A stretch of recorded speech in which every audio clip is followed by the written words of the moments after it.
My name is Sydney and I am 28 years old. 2 weeks before my wedding, I received a call from my venue coordinator. She sounded embarrassed, like she was trying to deliver bad news without actually saying the words.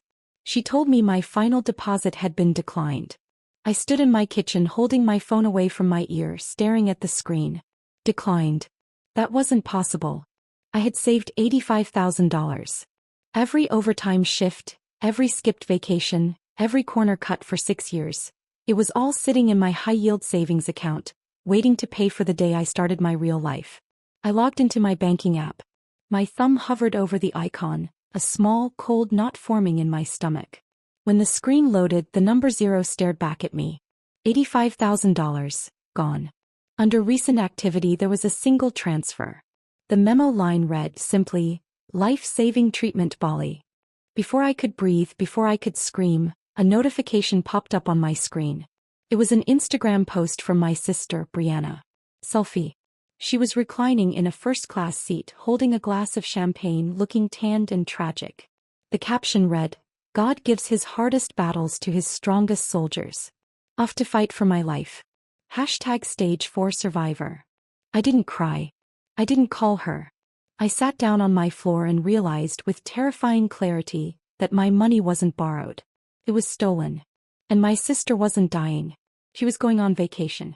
Before I tell you what I did when I saw that photo, drop a comment and let me know where you're watching from and what time it is for you right now. I want to see how far this story travels. It was 3 months ago that the lie started. Brianna announced it at Sunday dinner, right after the roast chicken was served. "I have stage 4 pancreatic cancer," she said. Her voice trembled just enough to be convincing, but her eyes were dry. My mother, Rachel, dropped her fork. My father, Adam, went pale. And I, the pediatric nurse who deals with sick people every single day, asked the wrong question. "Who is your oncologist?" The table went silent.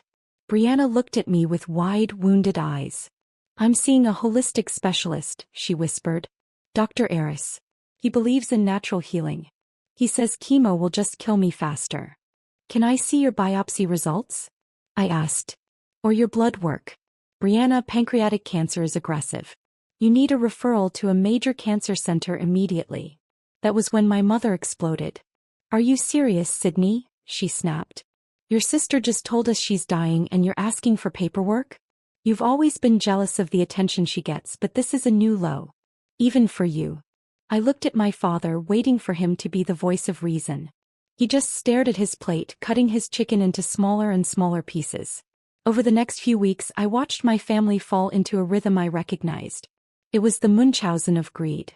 Brianna didn't just want sympathy, she needed it like oxygen. And more importantly, she needed it to pay her bills.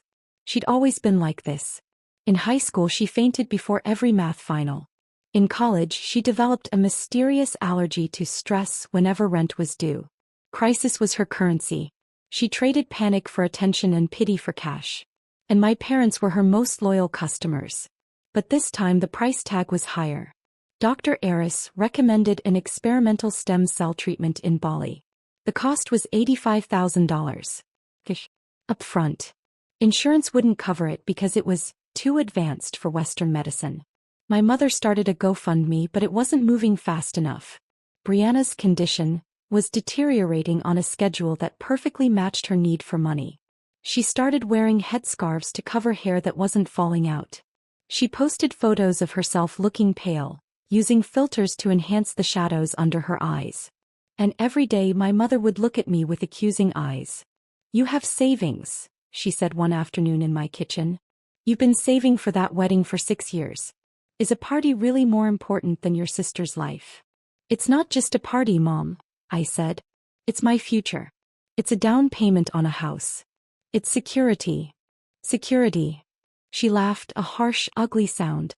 "How will you sleep in your safe little house knowing you let your sister die because you were too selfish to help?" They wore me down. Day after day of guilt, of accusations, of my father's silent pleading. Finally I broke. I gave my mother access to the account, just in case. They needed a deposit to hold a spot at the clinic. I made her promise, not to touch it without asking me first. I was a fool. I handed the arsonist a match and acted surprised when the house burned down. But looking back, I realized they didn't steal the money because they thought I wouldn't notice. They stole it because they believed they were entitled to it. In their eyes, my stability was an insult to Brianna's suffering. My hard work was just a resource waiting to be harvested for the golden child. And now, staring at that Instagram photo of Brianna sipping champagne in first class, I realized the truth. She wasn't sick. She was just broke. And I had just paid for her vacation. I sat on my kitchen floor staring at the empty space on my wall where my vision board used to be. I had taken it down last week, embarrassed by my own hope. Now the wall was just blank like my bank account. $85,000. It wasn't just money. It was my freedom. It was my exit strategy. And I had handed the keys over to the people who had built the prison. I picked up my phone and dialed Matthew. He answered on the first ring. "Hey beautiful. I'm just leaving work. Want me to pick up Thai food?" "Matthew," I said. My voice sounded strange, hollow, like it was coming from underwater. "We need to talk." "What's wrong? Are you okay? Is it Brianna?" "No," I said. "It's the wedding. It's off." There was a silence on the other end that felt heavier than the one at the dinner table 3 months ago. "Off? Like, postponed?" "Off," I repeated. "Cancelled. The money is gone, Matthew. All of it. My mother transferred it out this morning. Brianna is in Bali. She stole it." His voice rose, sharp with disbelief. "Sydney, call the police. Right now." "I can't," I whispered. "I authorized her as a user. I signed the form. I gave them permission to ruin me." "Then we'll figure it out," he said, desperate now. "We'll do something small. City Hall. Backyard. It doesn't matter." "It matters to me." I snapped and then immediately regretted it. "I'm sorry. I can't do this right now. I can't plan a budget wedding because my family decided my happiness was less important than Brianna's lie. I need to be alone." I hung up before he could argue. I knew I was hurting him. I knew I was pushing away the only person who was actually on my side. But I felt toxic. I felt like a contagion. If he stayed close to me, my family would find a way to drain him dry too. I sat there in the silence and let the truth wash over me. I had been a hostage for 28 years. Not a prisoner, a hostage. A prisoner knows they are trapped. A hostage thinks if they just cooperate, if they just follow the rules, if they just pay the ransom, they might get to go home. I had spent my entire life paying ransoms. When I was 10, I gave Brianna my birthday money because she cried that she didn't get any presents. When I was 16, I stayed home from prom to take care of her because she had a migraine that miraculously vanished the next morning. When I was 22, I co-signed a car loan she defaulted on 3 months later. I had thought I was being a good sister. Thought I was being kind. But sitting there on my cold kitchen floor, I realized I hadn't been kind. I had been compliant. I had been paying a tax to exist in my own family. And the price of admission just kept going up. This wasn't love. It was a subscription service and I was the only subscriber. I stood up. My legs felt shaky but my hands were steady. I walked over to my desk and opened my laptop. I logged into my bank account again. I downloaded the transaction history. I downloaded the authorization form my mother had made me sign. I screenshotted Brianna's Instagram post. Then I picked up my phone and dialed the bank's fraud department. "I'd like to report a suspicious transaction," I told the representative. "Ma'am, if you authorize the user, this is a civil matter," the voice on the other end droned. "We can't reverse the transfer." "I know," I said, my voice ice cold. "I'm not asking you to reverse it. I'm asking you to document it. I want a record that on this day at this time I flagged this transfer as fraudulent. I want a paper trail." "Okay," the representative said, sounding confused. "I can note the account. Thank you. And please send me a written confirmation of that report." I hung up. It wasn't a solution. It wouldn't get my money back. But it was the first brick in a wall I was starting to build. A wall between me and them. I looked at the wedding invitations stacked on my counter. Cream cardstock, gold lettering. Beautiful. Useless. I picked up the stack and walked over to the trash can. I dropped them in one by one. Thud, thud, thud. With every invitation that hit the bottom of the bin, I felt something inside me harden. The sad, accommodating Sydney was gone. He died the moment that transfer went through. The woman standing in her kitchen now didn't want peace. She didn't want reconciliation. She wanted an audit. I wasn't going to save Brianna. I was going to investigate her. 2 weeks later, the front door opened and Brianna walked in. She looked radiant. Not in a spiritual healing way, but in a freshly peeled way. Her skin was glowing, her cheeks looked fuller, and, most noticeably, her nose was different. The slight bump on the bridge was gone, replaced by a delicate, upturned slope. She wasn't wearing a headscarf anymore. She was wearing a designer sundress and carrying a bag from a high-end duty-free shop. "I'm back," she announced, dropping her luggage in the entryway. "And I have amazing news. The treatment worked. Dr. Aris says the tumor markers are down by 50%. It's a miracle." My mother rushed from the kitchen weeping with joy. "Oh, my brave girl. I knew it. I knew we did the right thing." She hugged Brianna, careful not to crush the duty-free bag. I stood in the doorway of the living room watching them. It was like watching a play where everyone knew their lines except me. "That's great," I said, my voice flat. "So you're cured?" Brianna's smile faltered for a fraction of a second. "Well, not cured. Remission takes time. Dr. Aris says I need a second round of treatments in 6 months to make sure it doesn't come back. But for now, I'm feeling strong enough to start living again." "Living again," my mother echoed, beaming. "Yes. And we need to celebrate. We need to tell everyone. People have been so worried." "Actually," Brianna said, glancing at me, "I was thinking we could do something bigger. Like a fundraiser. The second round is going to be expensive, and I don't want to burden Sydney again." She gave me a sad, grateful smile. "You've already done so much, sis." My stomach turned. "A fundraiser?" "Yes." My mother clapped her hands. "A Save Brianna gala. We can rent the community center. We can get catering, maybe a band. We'll invite the whole church, the neighborhood. Everyone will want to help once they see how well you're doing." "Wait," I said. "You want to throw a party to ask for more money? After you just spent $85,000. "It's not a party, Sydney," my mother snapped. "It's a charity event. And yes, we need more money because saving a life isn't cheap. Unless you have another $85,000 lying around." I looked at Brianna. She was examining her nails, looking bored. She knew exactly what she was doing. She wasn't just back for a victory lap. She was back for a refill. "We'll need help organizing it," Brianna said. "Mom, you can handle the guest list. Sydney." She looked at me, her eyes glinting. "You can run the check-in desk. You're so good at details. And it'll look good if you're involved. People might wonder why you're not helping if you just stand around." "Helping?" I repeated. "Yes, helping," my mother said. "Honestly, Sydney, after all the drama you caused about the money, volunteering is the least you can do. It's time to stop being so stingy with your support." Stingy. I had given them my life savings. I had canceled my wedding. I had lost my fiancé. And now I was stingy because I didn't want to work the door at their scam. But then a thought occurred to me. A cold, sharp thought. If I was running the check-in desk, I would need access. I would need to be in the house to coordinate. I would need to be involved. "Hey," I said. My mother blinked.